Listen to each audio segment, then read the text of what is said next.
bisnis konsultan junior gitu, nggak ngerti angin, nggak ngerti hujan, nggak ngerti badai gitu.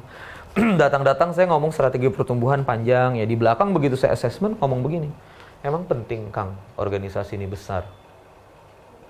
Ngerti maksudnya? Ya penting lah, ini kan untuk hidup kamu juga gitu. Emang kalau misalnya besar, yakin kehidupan saya juga bertumbuh gitu. Ini tantangan juga buat Edwin gitu loh ya. Jadi kalau misalnya kita di sini mau bertumbuh, harus ada kesepakatan apa dulu yang kita gedein? Ya organisasi dulu. Nah sekarang gimana organisasi itu besar? Ya, oke, strong way-nya sama ya, sepakat ya. Jadi saya ngomong pertumbuhan organisasi ini sebetulnya bukan untuk Edwin, bukan untuk Bimbel Exist. Hari ini saya berbicara about you, about us. Ini tentang kita. Jadi ini penting dalam ilmu strategik perkembangan itu. Kalau kita ngomong perkembangan pertumbuhan itu, kita nggak boleh ngomong, wah ini kan ngegedein Edwin, wah ini kan ngegedein Bimbel Exist, wah ini nggak bisa begitu. Ini tuh ngegedein bareng-bareng gitu. Jadi it's not about company, it's not about corporate, itu tentang kita semua ya, it's about us. Nah, sekarang ini saya akan coba sampaikan tentang bagaimana sebuah bisnis itu sebetulnya membesar. Jadi gini, walaupun ini jasa, cuma saya contohin dulu perdagangan ya. Walaupun ini jasa, saya contohin dulu perdagangan. Jadi di bisnis perdagangan itu kan sebetulnya semuanya dimulai dengan modal. Ya, ini financial flow-nya modal. Modal ini akhirnya orang beli inventory. Inventory itu misalnya dia dagang kaos.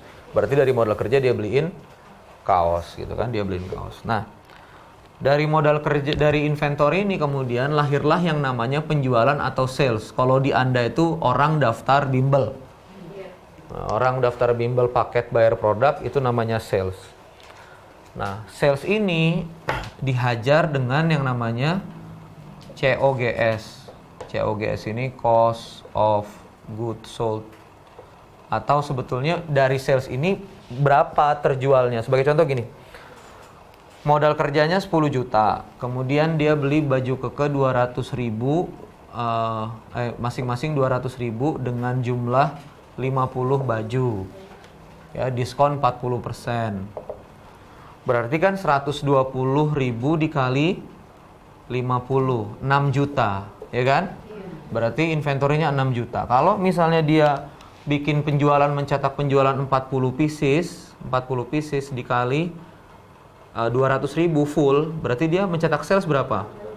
8 juta. Nah, si 40 pieces itu COGS-nya berapa? Oh, si 40 pieces ini waktu beli 120 ribu, berarti COGS di sini 4,8 juta. 120 ribu dikali 40 pieces. Sampai sini paham nggak?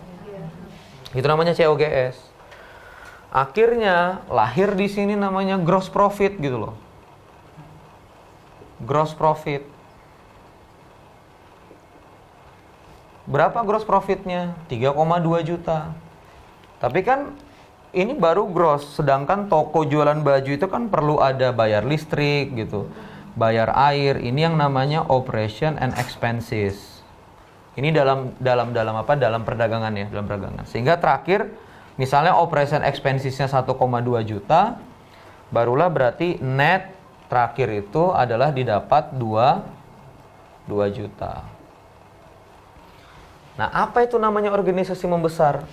Netnya ini masuk ke modal kerja. Jadi modal kerjanya sekarang, posisi neracanya sekarang adalah 12 juta. Ini membesar. Jadi membesar itu bukan nambah cabang. Saya tuh kalau misalnya datang ke klien, kayaknya usahanya gede aja. Saya bukan rasanya, kadang-kadang cabangnya nambah, hutang dia juga nambah. Oke lah, hutang itu ngeberatin neraca juga. Tapi dalam posisi yang nggak sehat gitu loh. Jadi bisa aja cabang kita tuh 6 aja gitu. Tapi sebetulnya dari segi cash dia nambah. Dari segi dia nambah luas kelas lah dan segala macam. Jadi sebetulnya kalau masuk ke Bimbel Exist, kita masuk ke flow Bimbel Exist ini adalah yang pertama, gimana supaya kita besar adalah gimana supaya orang itu dan nilai sales kita tuh bisa naik. Ini standar kan. Gimana supaya nilai sales itu bisa naik. Nah, lalu kalau misalnya bisnis di jasa, itu semuanya langsung dihajar cost, benar nggak? Karena memang modalnya nggak ada, semuanya cost kan. Honor ajar, apa segala macam. Jadi Anda itu habis sales langsung merah gini, langsung ke net gitu loh. Nah, maka ilmu kedua dari pertumbuhan bimbel itu adalah bagaimana dia bisa menekan cost.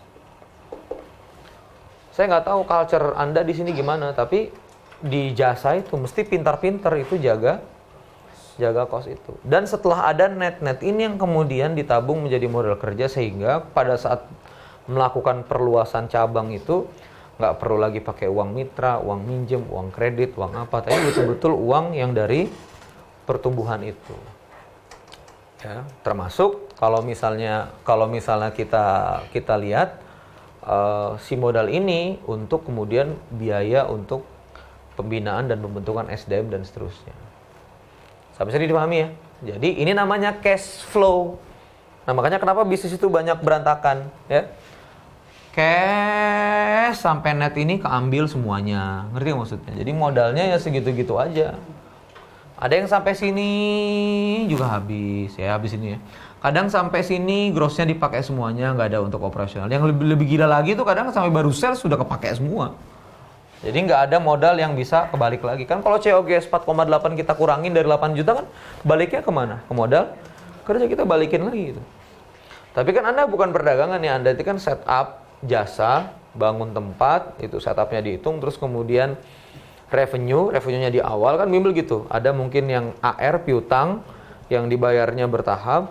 Nah, kemudian langsung dihajar dengan honor ini dan operasional sebelumnya dan jadi net. Nah, kebanyakan kita kenapa nggak tumbuh? Karena net ini juga ikut-ikutan habis. Dan kita nggak pernah nabung. Andai kata kita mau buka lagi bimbel harus bermitra lagi lah, ini lagi dan ini lagi. Jadi perkembangannya itu nggak jadi organik. Ini chapter kedua. Nah, sekarang kita akan masuk gimana supaya salesnya bagus. Ya. Sekarang kita akan masuk. Sampai sini paham ya? Ya paham ya. Sekarang kita akan masuk di bab ini dia, gimana supaya salesnya itu bagus. Ini dia, ya, yang paling dominan pada bisnis jasa.